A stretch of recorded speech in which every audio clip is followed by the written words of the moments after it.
Hey, hey, hey, welcome back to the Hamco Roundabout. I am Cameron Geesaman, your local real estate expert, neighborhood enthusiast, and full-time Hamilton County fangirl.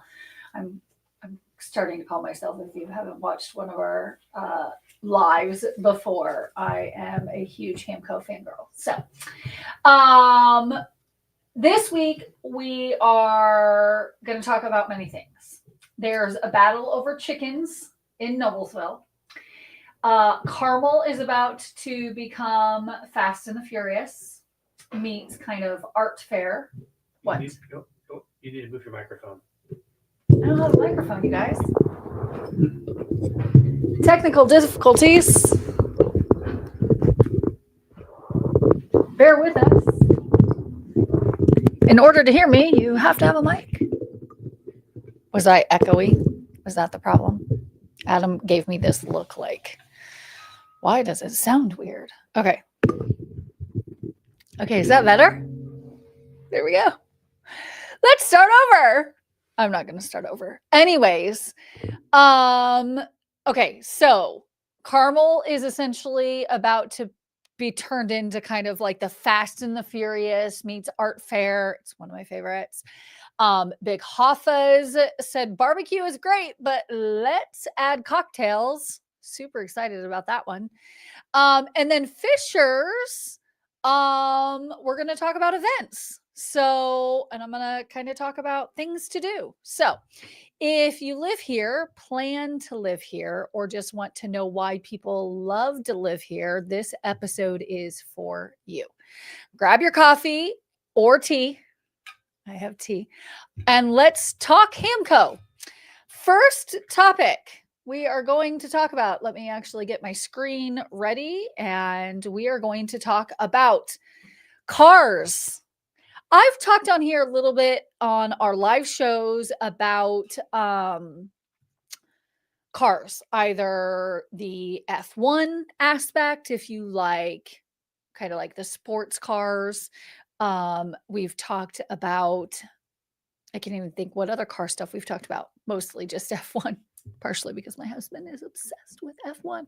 So if you're an F1 fan and you call us and you are wanting to talk F1, then I'm going to have Adam show you the houses because you two can have fun talking about cars.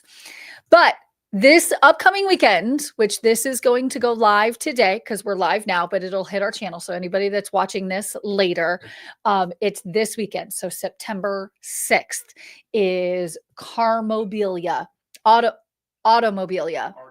Yeah, Automobilia. And it is awesome. I actually even think that if you're not a car person, you totally can go to this because of course, there's like vendors and stuff, but there's all sorts of cars that are parked. There's super, super old ones, newer ones. You get to see different colors of cars. And it literally takes over the arts and design district, plus a bunch of the other side streets. So it's not just down Main Street. It actually like has offshoots, which is really, really cool. So, but there's an added attraction to the Artomobilia this year. So for only the second time, the Carmel on Canvas plein air painting exhibition will be held during the event. So Artomobilia Executive Director John Leonard said Carmel on Canvas is a great event, but will get more attention being held at the same time of Artomobilia, which he said typically draws 25,000 visitors. We have gone in the morning sometimes. This weekend, we're going to have to go later. So it'll be interesting to kind of see how the crowd is different. I like to go there early, partially because of weather, but weather, honestly, if you're in Indiana right now, the weather has been chef's kiss. It's been amazing. It's like the first fall. And if you know Indiana and all of our, yes, we get 4 seasons, but we actually get like 18 seasons because in each season there's multiple seasons. And last week I went to my son's soccer game and I had pants and 2 sweatshirts on and a little hat and all the things because I was freezing cold. So fall is like sneaking in. Anyways, So back to Artomobilia, the artists from Carmel on canvas will be out and about painting buildings, cars, and people. This sounds amazing. The 18th annual Artomobilia is from 11 to 5 p.m. September 6th at the Carmel's Arts and Design District. Carmel on Canvas is held September 5th through the 6th. As we have the past 2 years, we'll creep into Midtown with Audis and Lotuses, which is really cool. Leonard said Porsche North America is bringing 30 cars that have been restored across its Porsche Classic dealer network. My son is a huge Porsche fan. He literally this summer went with his Nana to Germany to the Porsche Museum. And so he is going to just love this part of it. Leonard said he expects more than 500 automobiles, including approximately 140 Porsches and 50 BMWs. He said cars are coming from more than 30 states. The local distributor for Jim Beam will have drink spots that guests 21 and older can enjoy. That will be spread across the Arts and Design District and Midtown in combination with the restaurants that are in the district. There's other thing like the Volkswagen Hangar Party featuring 50 performance vehicles, music, dinner, and cocktails is from 7 to 10 p.m. September 5th at the Jet Access Center at Executive Airport in Zionsville. There's stuff going on all around. What I love is you don't have to spend a dime to go to this. You can just go and walk. We typically will, get a drink or go to some of the vendors or whatever, because I kind of like to go to some of the vendors. And so it's just a fun event and you meet some really cool people. So if you're into cars or if you're not into cars, you just like to look in or have be out and about in a great area. I mean, you're in the Arts and Design District in Carmel. You can go into all of the shops. Say your husband wants to look at the cars and you could care less about cars. Go and do all the shops. Silver in the City is one of my favorite little boutiques. They have the coolest little, if you have somebody that you have a gift that you're wanting to get, great place to buy gifts for friends. And then there's a little art gallery. There's ice cream shops. There's a pizza shop if you want to take a break in the middle of the day and go get pizza. It's just such a cool vibe. One of my favorite free events that goes on every year. Carmelomobilia, Artomobilia, Carmelomobilia, Carmel. It should be Carmelomobilia, as in car. Okay. They're not going to change it. Artomobilia. Anyways, super fun. In that theme, you're going to see on Thursday, we're actually in a series. So we already did one video on the free things to do in Fishers. I actually met with a client that is relocating here. They are a YouTube client. And he said to me while they were here, they said, it would just be nice to kind of know what is there to do that's free. They're coming from an area where there are mountains. And he just was like, there's nothing to do here. And I was like, there's so much to do. So we're doing a series. If you ever have an idea of hey, we're curious about this side, does Indiana have XYZ? Then ask me. I will do the research and I will find out. I might already know, but we'll do a video on it. Not all videos. I have had some recommendations that I'm like, yeah, it just doesn't really fit. Or it's literally a 1-sentence response. So anyways, I don't want to promise anything to anybody, but we're doing a series. So we did Fishers. The one that is coming out on Thursday is about Carmel. And so this is a perfect event that is free to go to. If you want, you can spend money if you want. Fishers, another free event.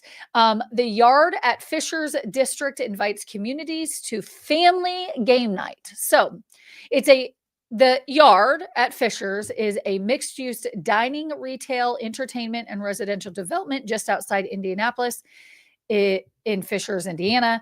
It invites guests to participate in family game night from 6 p.m. to 9 p.m. every Friday evening from May through October. During these fun-filled events, guests will enjoy family favorite yard games such as cornhole, Jenga, Connect Four, a traditional ring toss, and more, all while listening to upbeat tunes spun by a local DJ. This event is free and open to the public. No pre-registration is required. To learn, you can visit the Yard Fishers District. So another free thing. I didn't actually know about this. This came up on my feed on September 5th, and I thought, gosh, or it came up on my notifications of things to do in Fishers. And I thought, gosh, that's great. Like you can just go hang out. There are restaurants around there, right? Like you can grab dinner if you want to. Or let's say you're scrapping it a little bit and you don't want to go sit down and, have a long dinner, you can order to go and then go play games. The test kitchen is kind of that. You go in, you order your food, and then you can go out and play games. It's really fun. So in that same theme of free things to do, if you go to You Are Current and go to Fisher's Community Events, each month they will put out like what's free that is going on. So this is Fisher's Community Events for September 2025. There's tons to do. Library card sign up month. So you can sign up. And then if you sign up, you're eligible for discounts at participating local businesses by showing your card. One of my best friends is obsessed with this. She uses it all the time and gets free things all the time.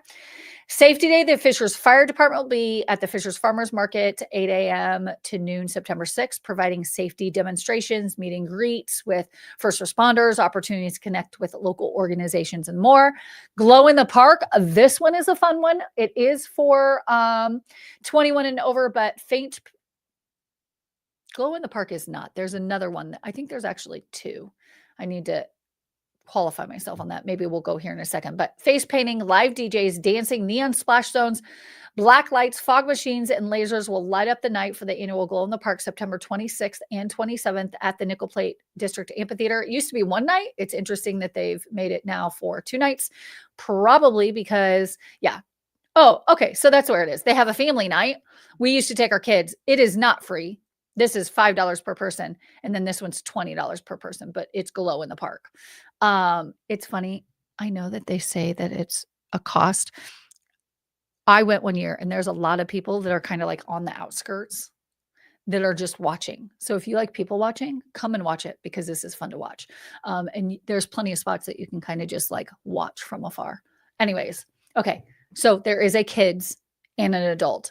The 20 and older, of course, is more expensive, but that shows you that September 26th is for the adults, and then the 27th is for the kids. So go back. Recycling Day. This is one of my favorite free things that our city does. I'm just going to tell you.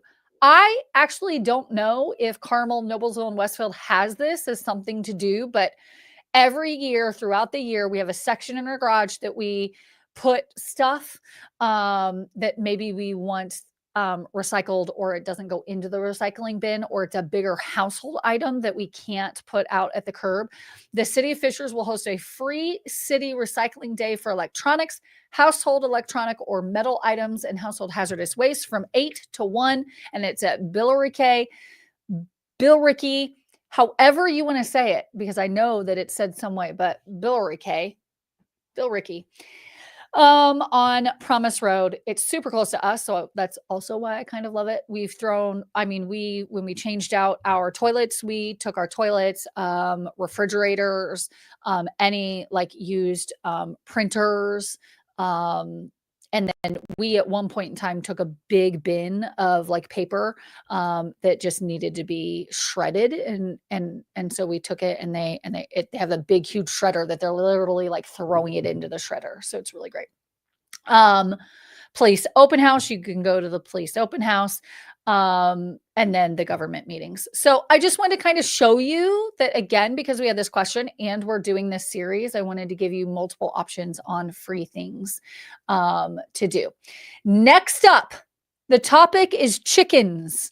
Now, I get this question Sometimes I wouldn't say I get this question a lot, but I get this question from time to time. I'm moving to the area and not that they bring it up immediately, but they're like, we want chickens. And you can't always have chickens. First off, the first thing you have to look at is, will the HOA allow it? Because most HOAs, if you're in a homeowners association, they're going to regulate if you can have chickens. If they allow you to have chickens, a lot of places will require that you don't have any roosters so that you don't have them crowing at the butt crack of dawn here in Indiana. Um, but Noblesville is an area where they haven't allowed chickens for the most part. So Noblesville residents continue efforts to allow chickens within city limits. So several Noblesville residents have a continued interest in changing a Noblesville ordinance that prohibits chickens within the city. In 2020, Noblesville resident Meredith Ziegenhagel. I'm sorry, Meredith, if I'm butchering your last name. People butcher our last name all the time, so I feel you. She created a petition asking the city to change an ordinance prohibiting chickens in backyards, stating that free-range background chickens provide fresh eggs, aid thriving gardens, provide organic pest control, and create natural fertilizer. The petition got about 18 signatures as of last month. They are wanting more than that. Although the efforts of the residents such as Shannon Letro, who created a Facebook page, We Want Chickens in Noblesville, had traction for a while, but then it's stalled. So they're kind of like bringing it back. I did pull up the rules. So ultimately how it reads is no person shall keep, raise, it's right here. No person shall keep, raise, confine, or feed hogs, chickens, ducks, goats, sheep, or cows within the corporate limits of the city unless it is an area zoned agricultural. So if you just have a residential property, you can't have chickens. Okay. So that's what she's trying essentially to change so that you can, if the HOA doesn't restrict it, right?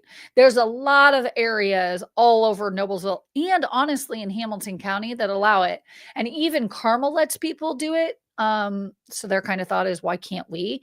There's a ton of rural areas in Noblesville, actually more than Carmel is what she kind of has said here. And so she wants to be able to have the ability to have chickens. Plus, the biggest thing, and I think what a lot of people, why they want chickens is because they want the eggs, great source of protein, and egg prices are so high. Like it's so expensive. Like it used to be so cheap to have eggs. So I also always recommend when it comes to wanting free range chickens is try to see if you can find somebody who is in agricultural and see if you can actually buy their eggs from them. We have a client that actually sells her eggs. I haven't gotten from her in a long time. I need to call her and tell her that I need her eggs again. I go in like ebbs and flows of when I get eggs from her, but they're amazing. And so maybe you could find somebody that has chickens that they would be willing to sell you eggs that are usually cheaper than what you can get for the free range chickens at the grocery store. Okay. The next big announcement, which I'm really excited about, I'm going to see how this feels out because it's one of those where it's like it has shifted over time. So Big Hoffa's is a barbecue place. Now, this is the front of Hoffa's. That's actually his smokehouse. And this used to be the entrance. There was a room here that's where Big Hoffa's barbecue was. Amazing barbecue. Really great barbecue. Anyways, they went in and purchased the rest of the building. I don't actually know if it's the whole building, but a big portion of the building where there used to be an antique kind of like shop there. They purchased it. And so they moved and it's now a much bigger space, which is actually great because sometimes you would go in and it would be really busy and you'd have nowhere place to sit. So now there's plenty of seating.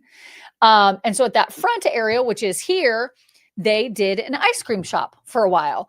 I think with it being on 32, I think sometimes just it wasn't probably maybe getting as much traction. And I could be wrong with this. I actually don't know. But Adam Hoffa, the owner, has decided to make a tavern, which I'm really excited. So they moved the ice cream into Hoffa's main body of the restaurant. And then this is going to be a tavern. So what started as a small business restaurant in the front unit of an antique mall has quickly become a popular spot for families looking for smokehouse favorites, smash burgers, and ice cream. Now, Big Hoffa's Barbecue on Indiana 32 will expand further with a tavern. Owner Adam Hoffa opened his barbecue back in 2003, blah, blah, blah, blah. The front of the building will now be a bar with signature cocktails, tequila, and a Big Hoffa branded bourbon from Backbone Bourbon Co. in Indianapolis. He says he's always wanted to open a bar, and the city was able to give him a riverfront liquor license. We just want it to be a cool, fun, relaxing atmosphere. And there have been a couple of pictures that have come out, and I couldn't find them when I was trying to look, but the vibe is just going to be really cool, and I'm hoping that that's how it is. The tavern door decor includes bar seating tables, Indiana wood from the 1800s, and old brick from Chicago. The bar will be accessible from the restaurant, which was great, and will share the same hours with an outdoor patio, food offerings, and occasional live music. The ice cream shop is now part of the restaurant. Hoffman said the key to success is a balance of quality food and a welcoming atmosphere, and that's the hope with doing this. He wants customers to feel like they're not in Indiana and they're on vacation. It's literally about bringing families together, and that's what makes me happiest. I want to continue that on the bar side. So it is supposed to, it was expected to open mid-August, which I think it did. And so I'm really excited. I haven't checked it out. I'm not always on 32 a whole lot, but we're going to head to the Homerama, which is coming back. And if you want a discount code, you can go to Homerama and type in Cameron, and you can get $5 off. That was a quick little plug. Anyways, Homerama, and we go down 32 to get to it. So I might have to pop in there and see how the tavern is, because I just think I love kind of vintagey, cool vibes like that. We've gotten, even in downtown Indianapolis, we have quite a few like speakeasies, which are really, really cool. Or there's hidden doors and all that. So I'm really excited to kind of see what that entails. Okay. This is kind of the break moment where we go from like all the fun things to now let's talk about the data of Hamilton County. Doesn't it sound fun? Well, if you live here or you are from the area, right? Or if you're looking to move here, it's nice to know what the market is doing. Now, this is something that I absolutely love. 22 years ago when I got into real estate, never did I think I would be pulling as much data as I do now, but it literally is one of my favorite things. So if you're a data person and you just want to kind of talk about what the market's doing, please call me. I'll talk to you. People are always like, I feel bad calling you. Don't. I could literally talk about real estate for hours. I do. I talk about real estate right here for a whole hour. You just get to listen to me talk. Isn't it fun? Okay, maybe not. Anyways, I digress.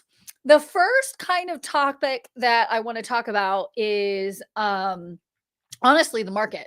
Homes are now taking 43 days to sell, marking the slowest summer in a decade. Now, this came out on August 20th. BAM is they do research for real estate agents. So in July, Redfin reports, I feel like I have a little fair. In July, Redfin reports the typical U.S. home sat 43 days on the market, up from 35 a year earlier, and the longest July span since 2015. Okay. Now, remember, this is national. This is not, we're going to get there. I'm going to talk about Indiana. And if you have questions, sorry, during the break, I'm supposed to say, if you have any questions, make sure to leave a comment. I also like to know where you're from. So leave a comment as to where are you? Where are you watching from? I like to know those things. And please ask questions. That's the hope, is to get this to the point where I'm hopefully answering your questions. And we might even do a question and like where a lot of people leave questions after the fact, after the live is done. And so we might do a question sesh where I answer some of those questions, some of those burning questions that people ask. Okay. Back to statistics. Pending sales fell 1.1% to 470,474, while active listings dropped 1% to 1.9 million. Now, 1% in the scheme of things, sorry, I've got to adjust my hips. Dropping it 1% is not like, it's not a lot, but it, with how many houses there are, 1% actually is a lot of houses. The median sale price rose 1.4% year over year from 443,867. Read, Cameron. Even as 15.3% of pending deals were canceled, which we talked about that. I think that was either the last live or the live before that, where we've seen the most amount of canceled listings, which or offers. We even got one. I got an offer on our listing. We countered and didn't even counter really anything big. And then they all of a sudden just fell off the map. So it's been real interesting. The U.S. housing market has slowed. According to Redfin's latest report, the typical home that went under contract in July sat for 43 days. So that's really interesting. 43 days is over a month. That's when you start to see where, why everybody's saying, okay, that means it's a buyer's market, right? But I always like to kind of look at what is the data honestly for Indiana, because what's happening in your city might not be at all what's happening here. And I talk to people all over the country because we actually have a lot of customers or clients like you that are either here local or are relocating to the Indianapolis area because it's such a great place to live, especially Hamilton County. That's why we talk about Hamilton County so much. So I'll have conversations about how the market is moving, what's going on. Is it a buyer's market? Is it a seller's market? Do you have, in some areas, people are seeing where foreclosures are now starting to hit. We don't have that yet. And so I kind of want to show you the data of what Indianapolis. So this is Indiana. So it's the Indianapolis Business Journal. And existing home sales in central Indiana see July swoon. So after seeing a big jump in June, so unlike the last article, we saw a big jump in June. Existing home sales in central Indiana returned to a more familiar recent pattern in July. So it shifted. So it kind of like went one direction and then now it's back. Closed existing home sales in the 17 county area. So when I talk about MIBOR, or the Metropolitan Indianapolis Board of Realtors, right? That's our MLS. That is, let's see, that's all of Indianapolis. I need to go this way.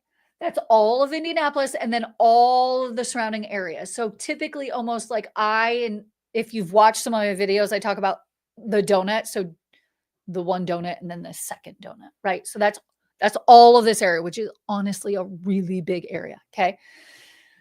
Where was I? Closed existing home sales in the 17 county area dropped 2.7% on a year-over-year basis from 2,929 in July 2024 to 2,851 in July 2025. So that would mean sales dropped a little bit, right? According to the latest data from the MIBOR, from MIBOR Realtor Association. The decrease in year-over-year sales was the 5th this year in 7 months. So we've had 5 down months. The median sales price for a home in the area rose, though, at 6.6 in July to 325.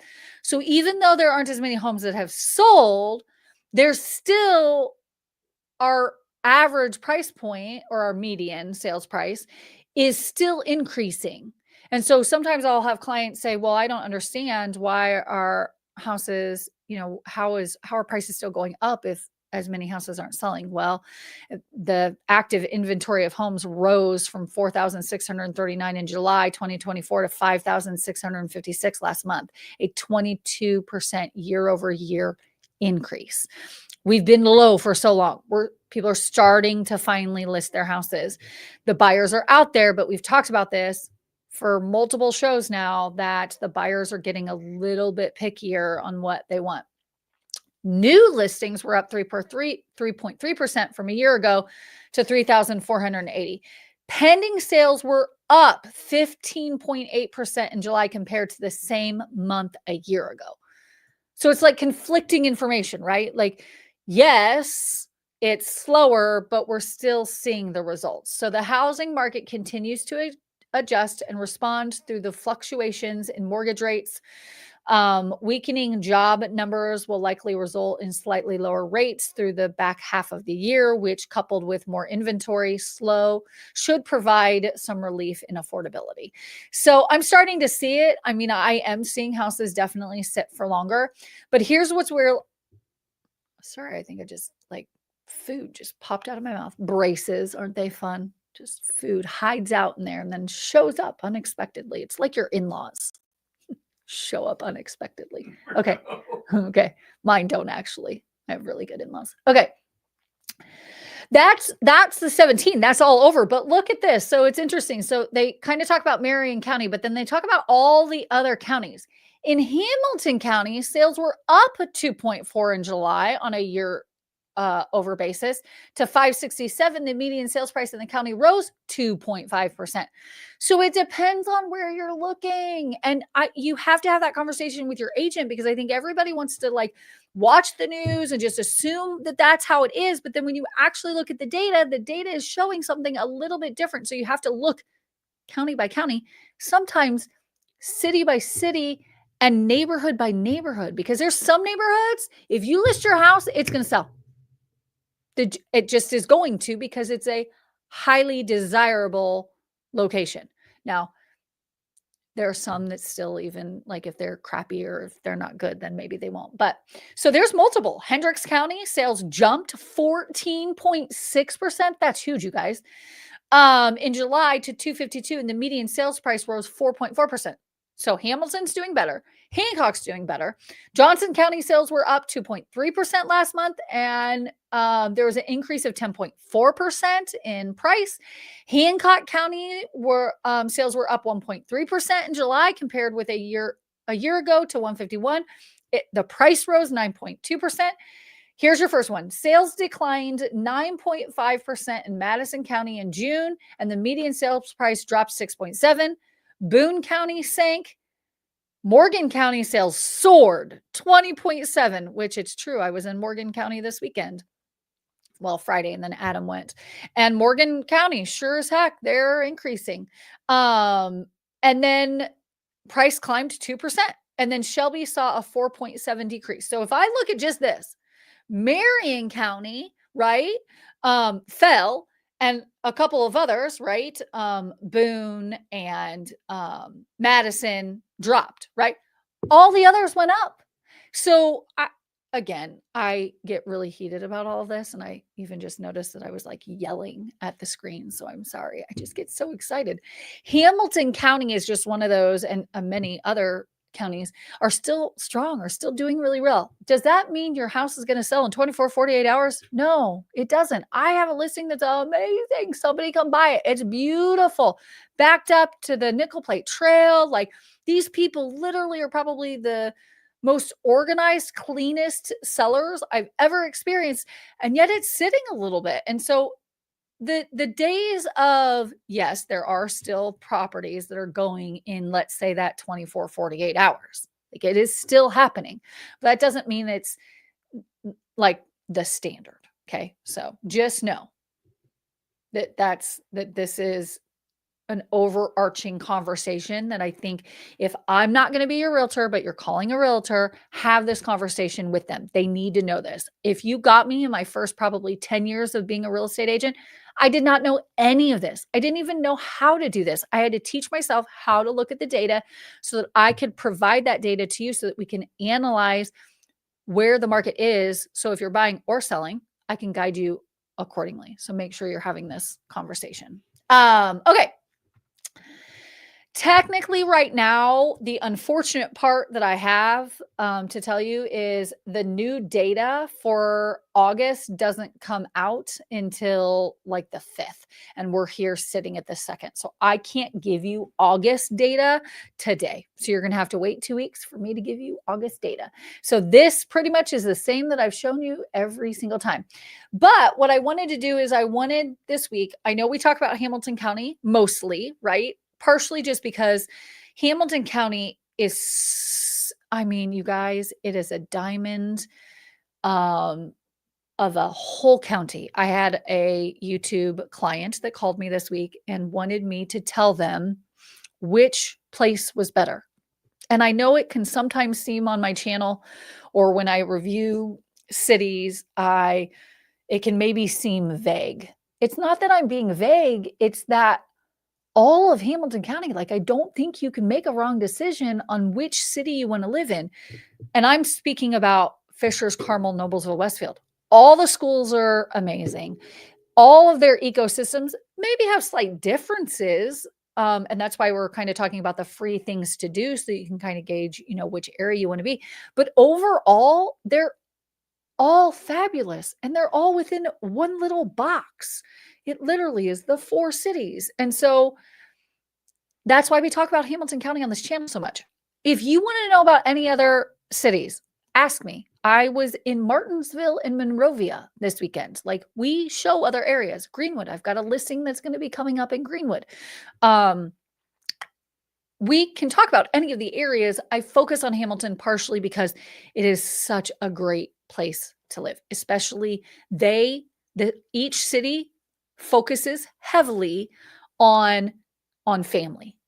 Okay. So it's just one of those areas that they're really trying to cater to all demographics, everybody, so that there's something for everybody, which that's what I really love. Like, whatever you're into, there's probably something going on. Okay. But we have people that ask about him or about Marion County. So I just wanted to, today we're going to talk about Indy. I don't talk a lot about Indy. I don't. My dad grew up in Broad Ripple, went to Broad Ripple High School. I know a lot. We've sold a lot in Indy, but I don't talk about it a lot, partially because a lot of the clients that are relocating honestly do want Hamilton County. But I want to be able to speak to those that would be interested in Marion County or Indianapolis. Okay. So if you take out Marion as just a single county, then which is massive, it's ginormous. Like, if I actually showed you just Marion, it like goes outside the loop. So it's the loop and some outside. So like Lawrence Township, which is one of the school districts, it's in Marion County, but part of it is inside the loop and part of it is outside the loop. And when I say the loop, that means 465, the main loop that you can see right behind me, that big circle. Okay.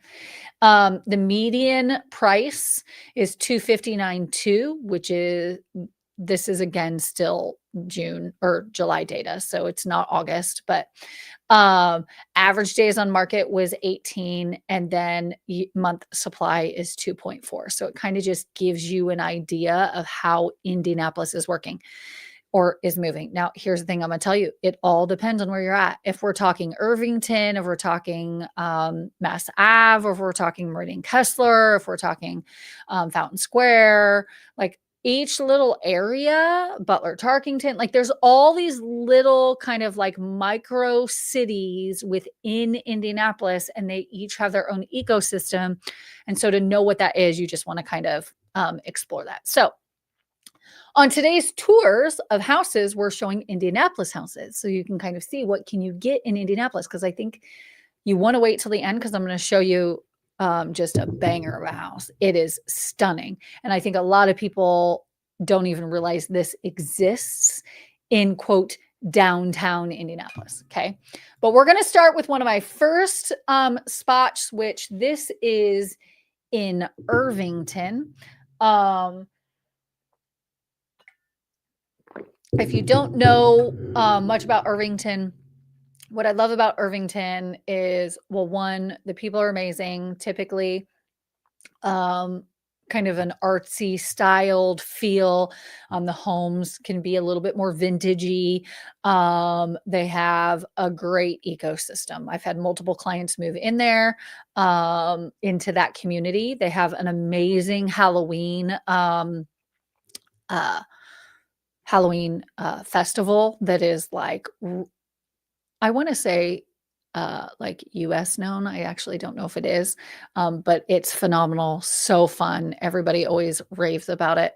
And I've lived here for over 30 years and I've never been, but I've literally, everybody talks about it. I probably should go one year. But Irvington is amazing. So this house is a 2-bedroom, 2-bath, 1,800 square feet, built in 1932, 290,000. So I was trying to get fairly close to that median at 259. I wanted to show you a house in Irvington. It's a little bit harder to get at that price point, that 259 in Irvington. You can get it, but sometimes it is dated or needs some work and whatever. And so I wanted to find you a property that technically is more of a move-in ready property. So look at this little bungalow. It's so cute. Love so many houses in Irvington have front porches, and I love this so that you can put a couch and just enjoy your cup of coffee in the morning. You almost always are going to get, partially because of the age of the home, you're going to get the character of the trim and the hardwood floors, that entryway feel with molding, stairways, definitely. Now, some are going to be a lot steeper and or not be as elegant as this. This is a really beautiful staircase. And I really love that they kind of took the blue here and did just the railing and the top piece instead of the whole pole. So just to kind of give it some zhuzh or some character. Again, it looks like this has been updated, right? Not updated in the sense where it's like they're changing all of the features of it, but where it is showing like art, right? Where they've painted out this space. I love when you can give it some character without specifically changing it. Dining room that flows into that family room and into the kitchen. So this looks like it's an updated styled kitchen with white cabinets, tile floor, and it looks like a solid surface countertop. Dining space upstairs. You've got, looks like a loft. Look at that wallpaper. Okay, so my question is that wallpaper, or did somebody sit and mark all of those little black hashes like deep? Could you imagine? I'd want to shoot myself after doing that forever. Like all you'd see is what black dots, wouldn't you? I really hope it's wallpaper. Another bedroom, bathroom. I'm loving these colors. Bathroom. Did I already say bathroom? I like the blue, but then with the board and batten. Basement. Okay, interesting. A lot of homes in this price point, you're not going to have a basement that looks like this. I typically say if it has a basement, it's a cellar. It's really going to store stuff, but this one looks pretty clean. Like it's pretty good. Then you do have an outdoor space. So this is your back patio and you've got some green space. You can have a garden or a play set for the kids or whatever. Looks like then they have the barn space. So that's the back of the house. So that's where that door is with the patio. And that's it. So I can't really tell. Let me go back to the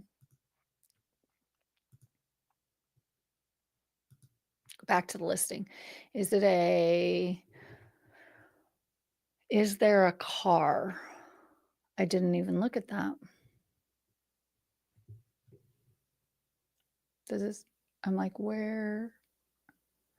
So sometimes I look like I don't know what I'm looking at because this is because I'm old school. I use the old view of this. And I have to admit, because I don't use this format as much, sometimes I don't actually know where some of the details are. Like I would think that the car is up there, but do we see how many garage square footage? 529. So that would imply that it's a two-car gar. That's what we call that. On 0.15 acres. And you're going to see it's really close. So let me zoom out here. So there's Ellenberger Park, which Ellenberger is such a great park. There's a pool there and playground and walking trails and stuff. But see how far you are to Irvington, and this is where that Halloween festival is. So really close. You've got a Kroger, pretty close Aldi, which is also great. That's right down the street. So yeah. And if I zoom out a little bit further, you're not that far to downtown, which is really, really great. So you can go to downtown and enjoy downtown events. Again, there's so much to do downtown. That's why we're going to do a downtown free thing to do. We were going to do one video. We realized there's so much that there is to do for free that we felt like we can't.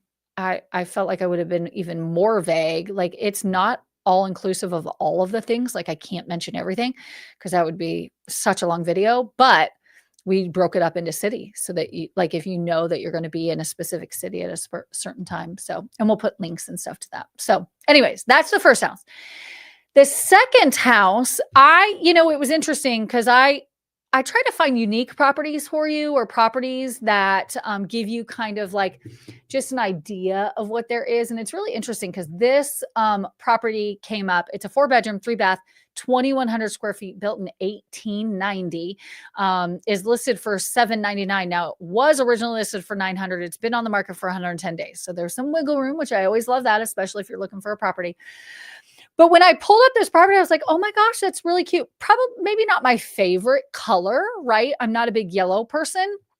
And I was like, okay. And I try to again, I go through many different styles of homes so that I can kind of get an idea. Sorry, my eyes bothering me, you guys. I was like, oh, this is interesting. I want to know what it looks like inside. You guys, I was shook. Look at this.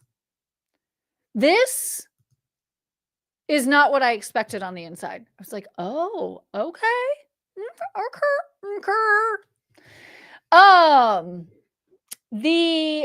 The style, I love it. They still kept the character of a staircase. I hate when people tear out a staircase and have it just be a traditional, not that era of time. So I really like, and they kept it a really good color. They still have this skinny hardwood floors.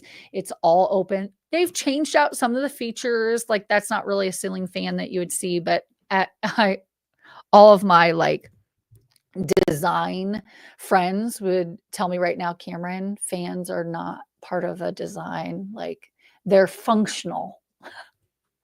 It's so funny when most of the designers I know loathe some hate fans. So anyways, but look at this. Look how cute this is. And look at this fireplace, that stone on the fireplace. Oh, and I do love, so a few years back, I used to get irritated with, sorry, make you wait to hear what I'm irritated with.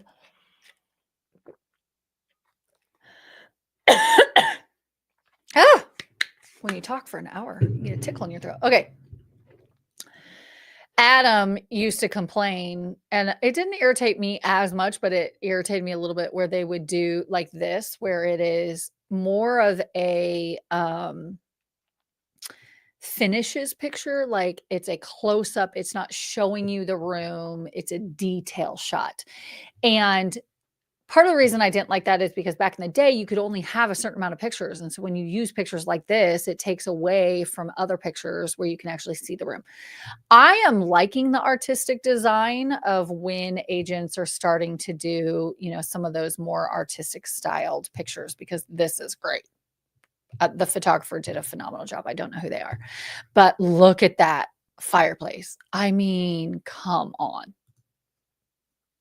So good. Kitchen is great. It looks like they've probably opened up the walls, updated the kitchen. Excuse me, you guys. It's not huge, but with what they've had for their space, I think they've done a really great job to kind of have it flow into the other spaces. Kitchen island, you're getting every angle of this kitchen from every spot. Walk-in pantry, that's great. Look at that bathroom. I'm loving the gold is coming back, and it is kind of like a brushed bronze, brushed gold. And and they've really done a nice job here. So this is the bathroom behind that staircase. That's really cool, kind of tucked away. Looks like they did almost like it kind of is like a stamped terracotta styled tile, which is interesting. I do love those fixtures. That fan, they put the fan in every single room, that same fan.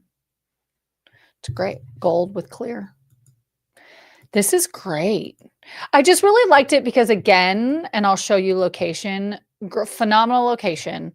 That's 3 bunk beds. This would make me then think, okay, this could be, honestly, it could be a really good Airbnb VRBO. Stackable washer and dryer. Look at all those towels. So this would be a great, yeah. So see how there was the stackable upstairs, and then you have 4 more washer and dryers. Well, 2 washers and 2 dryers, which again, that leads me to believe that this is an Airbnb VRBO, which is really cute. And I don't blame them. I wish I knew what they're trying to show here, because anybody that doesn't know Indianapolis isn't going to know what this is to this. So that's fun. It's showing proximity to things. And that's the house there. So that's the garage space.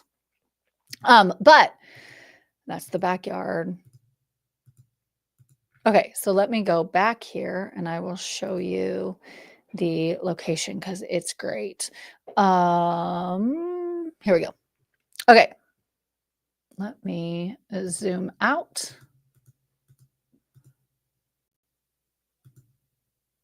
So you are right along, this is Mass Ave, okay, where there is tons of shopping and dining. Let me zoom in a little bit. So this is Mass Ave that tees or angles at New York, and then you've got Monument Circle. So you are with I mean, you would have stuff to do literally every single weekend. Scottish Rite Cathedral is right there. The Indiana War Memorial is there. Lockerbie Square, which is a great area. And King Dough, great pizza location. Let's see if I zoom in even more. We'll get some of the other things. So the Rathskeller, so they have great events at the Rathskeller, great food, just so good. Dave's Hot Chicken, Union 50 Livery. Livery is a great restaurant. It's kind of a higher end, bougier restaurant. So good. Badhi, which is also really good. That's kind of a newer restaurant that hit the scene. It's really, really good. Let's see if I zoom in any further. Condado Tacos. We actually have a Condado's in Fishers. Really great. We get that actually quite a bit. Brew Burger. So there's literally, you're like on the Vegas Strip, because this is the Vegas Strip and you're like walking distance. You guys, it's not the Vegas Strip, but you know what I mean? Like the cool hip area to be able to get to. And then last but not least, you're so close to the Bottle Works Hotel and that whole area where there's, let's see if I zoom in anymore. Yeah. Well, essentially, you've got the hotel, which is so fun to stay at. Honestly, that's this whole corner right here. But then there is the inside where you've got pins. So that's duck pin bowling. And then this is a building where there's tons of different restaurants. We like to go there with friends because I'm gluten-free. And so I want to be able to go what I want to get. And then they can go get what they want to get. But yet we can all hang out in one little area and hang out. So prime spot, perfect for an Airbnb VRBO. I don't know. Let's see if they say exquisitely remodeled Victorian style gem nestled in one of the city's most historic and walkable neighborhoods, Chatham Arch, offering the best of both worlds, urban convenience and residential charm. This stunning home features 4 spacious bedrooms. Does it talk about? Yeah, so it talks about Bottle Works, Mass Ave shops and restaurants. Yeah, so it's not really specifically saying, it doesn't look that it's kind of catering it towards a Airbnb, but I don't know why it couldn't, because it's a great, I mean, come on, it's awesome. Okay. Last but not least is the most expensive house that is currently listed in the Indianapolis area, or in Marion County. I really would have loved to be able to show you.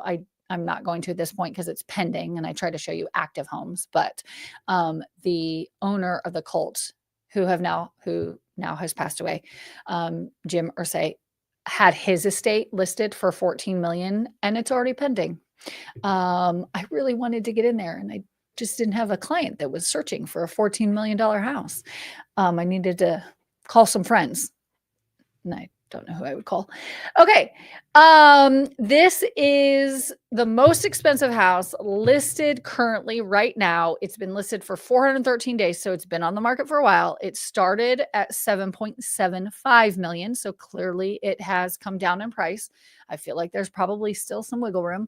It is a 4-bedroom, 4 full, 3 half bath, 10,448 square foot home built in 1996. It's such a cool property. So first off, I am obsessed with the style of even just the windows, the archways. So curved archways are coming back, but look at this archway. It's not curved. It is artistic and so beautiful. And then you have what looks like a tiled roof. So this is giving like Italian estate vibes. I mean, look at it. It's just stunning. You've got a courtyard with a water feature. It's actually a head. Can you see it? That's a like nose and mouth. So cool. You have a driveway, right? So you have a normal, but then you have the cobblestone that you walk up to. It's just art. And then look at this entrance. Look at the stonework and then the metal work, and like it all flows together. And that ceiling, look at that ceiling. Like I want in this house. Does anybody have $7 million so that we can send them your pre-approval and go look at this house? Just call me. My contact information is below. I would love to walk this house with you. Just the woodwork. I love wood. I hate when I have to have a house that's kind of older where the wood is damaged and stuff, where I have to paint the wood because I'm not pro that, but you're not going to paint this. I don't know if somebody comes in here and changes, like this is a specific buyer, clearly, like this is what you want, but look how open this is. You've got a table, you've got a seating area here, a seating area here. It looks like there's a seating area here and then another seating area there. Yeah, look at this. Like there's here. The ceiling is just, I'm like, you know how normally when I show you, if you've made it to the end of any of my videos, my lives, I always show the big, beautiful houses at the end. And sometimes I have to go through them fairly quickly.